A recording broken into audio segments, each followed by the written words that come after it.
নমস্কার, আমি হাসি দাস আপনাদের সঙ্গে এমন একটি বিষয় নিয়ে কথা বলতে চাই যা শুধু একটি পরিবারের নয় বরং পুরো সমাজের ভবিষ্যতের সঙ্গে জড়িত। বিষয়টি হলো গর্ভসংস্কার। আপনারা কি কখনো ভেবেছেন একটি শিশুর শিক্ষা আসলে কখন থেকে শুরু হয়? আমরা সাধারণত মনে করি শিশু যখন স্কুলে যায় তখন থেকে তার শিক্ষা শুরু হয়, কিন্তু ভারতীয় সংস্কৃতি আমাদের শেখায় সন্তানের শিক্ষা ও সংস্কার শুরু হয় মায়ের গর্ভ থেকেই। এই ধারণাকেই বলা হয় গর্ভসংস্কার। গর্ভসংস্কার মানে শুধু গর্ভাবস্থায় শরীরের যত্ন নেওয়া নয়, এর অর্থ হলো মা, পরিবার এবং আশেপাশের পরিবেশ এমনভাবে গড়ে তোলা যাতে গর্ভের শিশুটি ইতিবাচক চিন্তা, শান্ত পরিবেশ এবং ভালো মূল্যবোধের স্পর্শ পায়। প্রাচীন ভারতীয় শাস্ত্রেও এর অনেক উদাহরণ পাওয়া যায়। বলা হয়, যখন মা শান্ত, আনন্দিত এবং ইতিবাচক থাকেন তখন তার সেই মানসিক অবস্থা গর্ভের শিশুর উপরেও ভালো প্রভাব ফেলে। আজকের আধুনিক বিজ্ঞানও বলছে যে গর্ভাবস্থায় মায়ের মানসিক অবস্থা, খাদ্যাভ্যাস এবং পরিবেশ শিশুর বিকাশে গুরুত্বপূর্ণ ভূমিকা রাখে।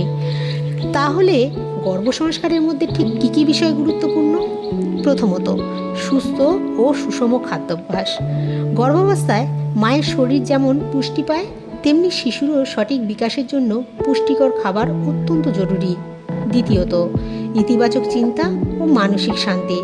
গর্ভবতী মায়ের মন যদি শান্ত থাকে, তিনি যদি আনন্দে থাকেন, তাহলে সেই ইতিবাচক শক্তি শিশুর মধ্যেও পৌঁছে যায়। তৃতীয়ত, ভালো সাহিত্য, সঙ্গীত এবং প্রার্থনা। অনেকেই গর্ভাবস্থায় ভক্তিমূলক গান, মন্ত্র বা সুন্দর গল্প শোনেন। এতে মনে শান্তি আসে এবং একটি সুন্দর পরিবেশ তৈরি হয়। চতুর্থত, যোগ ও প্রাণায়াম। ডাক্তারের পরামর্শ নিয়ে যোগব্যায়াম ও প্রাণায়াম করলে শরীর সুস্থ থাকে এবং মনও শান্ত হয়। পঞ্চমত, পরিবারের ভালোবাসা ও সহযোগিতা। গর্ভবতী মায়ের জন্য পরিবারের সমর্থন খুবই গুরুত্বপূর্ণ। পরিবারের সবাই যদি তাকে ভালোবাসা, সম্মান ও যত্ন দেয়, তাহলে মা নিজেও অনেক বেশি আত্মবিশ্বাসী ও আনন্দিত থাকেন। গর্ভসংস্কারের মূল উদ্দেশ্য একটি সুস্থ, সুন্দর এবং মূল্যবোধ সম্পন্ন ভবিষ্যৎ প্রজন্ম গড়ে তোলা। আমাদের সমাজে যদি সুস্থ মা এবং সুস্থ শিশু জন্মায়, তাহলে সেই শিশুরাই আগামী দিনের শক্তিশালী সমাজ তৈরি করবে। তাই আমাদের প্রত্যেকের দায়িত্ব গর্ভাবস্থাকে শুধু একটি চিকিৎসা বিষয় হিসেবে নয়, বরং একটি সুন্দর মানসিক ও সাংস্কৃতিক যাত্রা হিসেবে দেখা।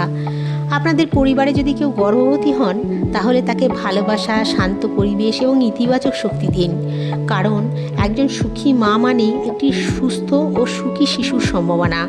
এই বিষয় নিয়ে আমরা আগামী দিনের আরও অনেক গুরুত্বপূর্ণ তথ্য ও আলোচনা আপনাদের সঙ্গে ভাগ করে নেব। আজকের এই আলোচনা যদি আপনাদের ভালো লাগে এবং উপকারে আসে, তাহলে ভিডিওটি লাইক, কমেন্ট ও শেয়ার করবেন। আর এই ধরনের আরও গুরুত্বপূর্ণ তথ্য জানার জন্য আমাদের চ্যানেলটি সাবস্ক্রাইব করে পাশে থাকা বেল আইকনটি চাপতে ভুলবেন না। ধন্যবাদ। নমস্কার।